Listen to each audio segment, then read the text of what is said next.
Au nom du Père, et du Fils, et du Saint-Esprit. Amen. Mon Seigneur et mon Dieu, je crois de tout mon cœur que tu es ici, que tu me vois, que tu m'entends. Je t'adore, à genoux devant toi, je te demande le pardon de mes péchés et ton aide pour faire de mon mieux ce moment de prière. Marie, ma Mère Immaculée, Saint Joseph et mon ange gardien, intercédez pour moi.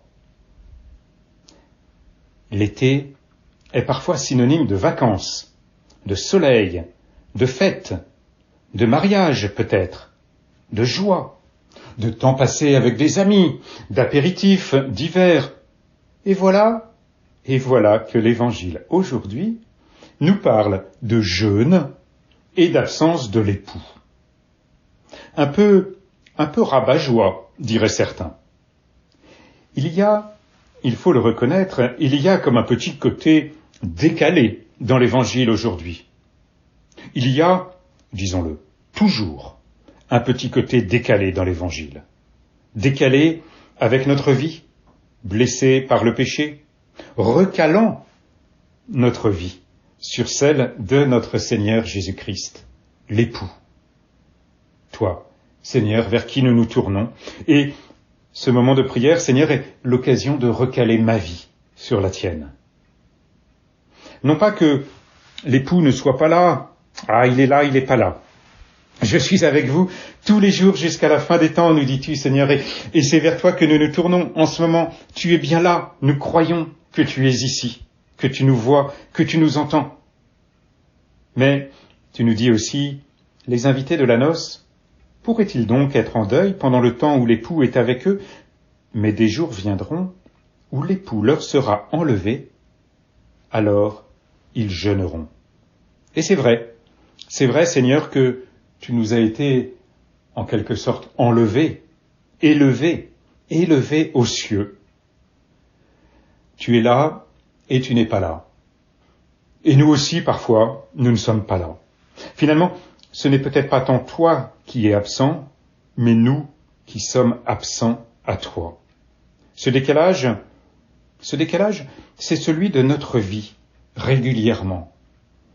Notre vie est souvent décalée avec l'Évangile, c'est le décalage de notre péché, qui, même s'il n'est pas grave, Dieu merci, nous fait tomber à côté de la cible, à côté du but visé, à côté de la vie véritable avec toi, le Christ, l'époux. Il y a une différence, nous le savons, entre différents types de péchés, Seigneur. Il y a ce que nous appelons le péché véniel, le péché mortel. Le péché mortel, c'est celui qui nous coupe avec toi, qui nous coupe et qui fait que il ne peut être pardonné que si nous nous jetons dans tes bras, dans le sacrement de ta miséricorde, dans la confession. C'est lorsque, dans une matière grave, en ayant conscience du mal qui est fait, librement nous le faisons. En fait, c'est pas simplement que nous nous détournons de toi, Seigneur, c'est pas un simple décalage, c'est que nous partons à l'opposé. Nous faisons demi-tour. Et puis, il y a le péché véniel. Le péché véniel, c'est celui qui ne remplit pas ces trois conditions, cette matière grave, cette conscience de faire le mal, cette liberté au moment où l'acte est posé, et qui fait que nous ne nous détournons pas pleinement de toi, nous restons tournés vers toi, mais nous visons à côté, nous sommes au bord du chemin, nous ne sommes plus sur la route, nous avons dévié. Il y a ce décalage entre toi et nous, que nous avons mis. Nous avons visé à côté comme un tireur à l'arc qui, au lieu de viser au centre de la cible, a visé en dehors de la cible. Oh, pas très loin peut-être, mais ce n'est pas la cible. Et le péché véniel, c'est celui-là, celui qui nous met en décalage par rapport à toi, Seigneur. Si l'Évangile nous parle aujourd'hui du jeûne et de l'importance du jeûne, ce jour-là, les époux, quand l'époux sera absent, leur sera enlevé, alors ils jeûneront. C'est parce que le jeûne nous décentre de nous-mêmes. Il nous décentre de notre propre vie et il n'est pas réservé au temps du carême ou au temps des jours de pénitence. C'est vrai, Seigneur, nous pouvons régulièrement pratiquer tel ou tel jeûne, que ce soit un jeûne de nourriture, c'est celui qui nous vient à l'esprit, que ce soit tel ou tel autre jeûne, de manière à nous décentrer de nous-mêmes, de nos besoins, de nos désirs, de nos plaisirs, peut-être. Et ainsi, le jeûne permet de nous recaler sur toi. En nous décentrant de nous-mêmes, nous redécouvrons, Seigneur, que c'est toi qui es au cœur de notre vie. C'est toi qui es l'essentiel dans notre vie.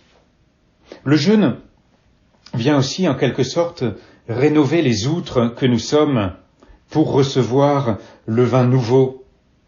On met le vin nouveau dans des outres neuves et le tout se conserve. C'est vrai que l'outre de notre cœur est quelquefois usé, abîmé, fatigué, vieilli, et en particulier par tout ce qui a encombré ces outres à certains moments, tout ce qui n'y avait pas sa place.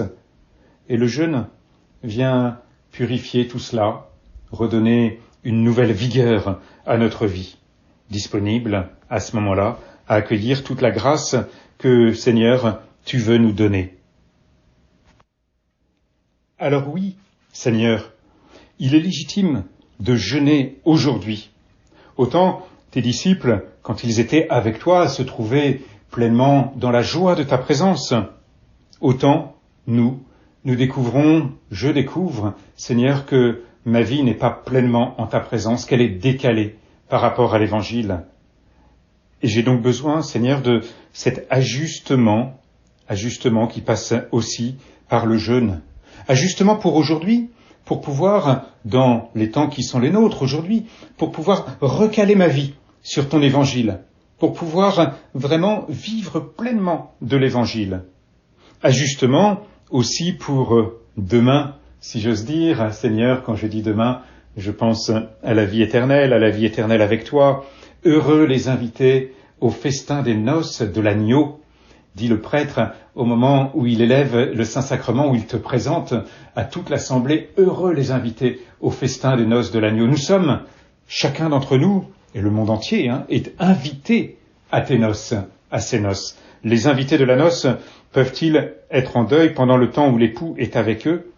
Mais des jours viendront où l'époux leur sera enlevé, alors ils jeûneront. Nous sommes bien ces invités de la noce, mais l'époux nous a été enlevé. Nous te découvrirons, Seigneur, pleinement à la fin des temps, lorsque nous serons face à toi, lorsqu'enfin nous participerons à ces noces éternelles.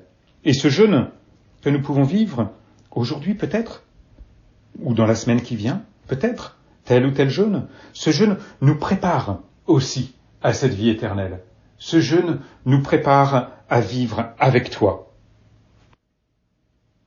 Si le péché nous a décalés du chemin, nous a fait emprunter ce large chemin qui peut conduire à la perdition, le jeûne nous recale en quelque sorte sur le chemin, sur toi, ô Jésus-Christ, toi qui es le chemin, la vérité et la vie.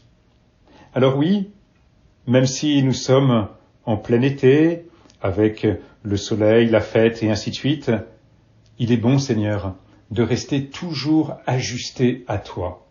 Il est bon, Seigneur, de revenir vers toi si notre vie se décale en quelque sorte. Ce n'est pas être rabat-joie que de dire cela.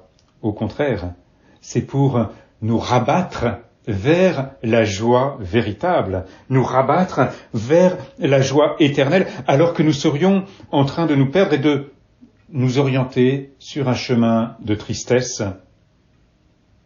Le vieil homme qui est en nous cherche quelquefois à se replier sur lui-même, mais tu as fait de nous, Seigneur, des hommes nouveaux.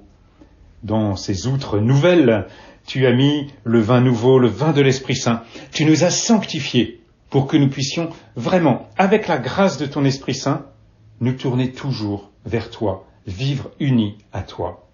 Alors, en nous appuyant, d'une part, sur des moyens divins comme ta grâce que tu as mise en nous, d'autre part, sur des moyens humains comme ce jeûne que tu nous proposes, eh bien nous pouvons, Seigneur, recaler notre vie sur la tienne et cesser d'être décalés. Je te remercie, mon Dieu, des bonnes résolutions, des beaux désirs, et des lumières que tu as semées dans mon cœur pendant ce moment de prière. Je te demande de m'aider à les faire fructifier.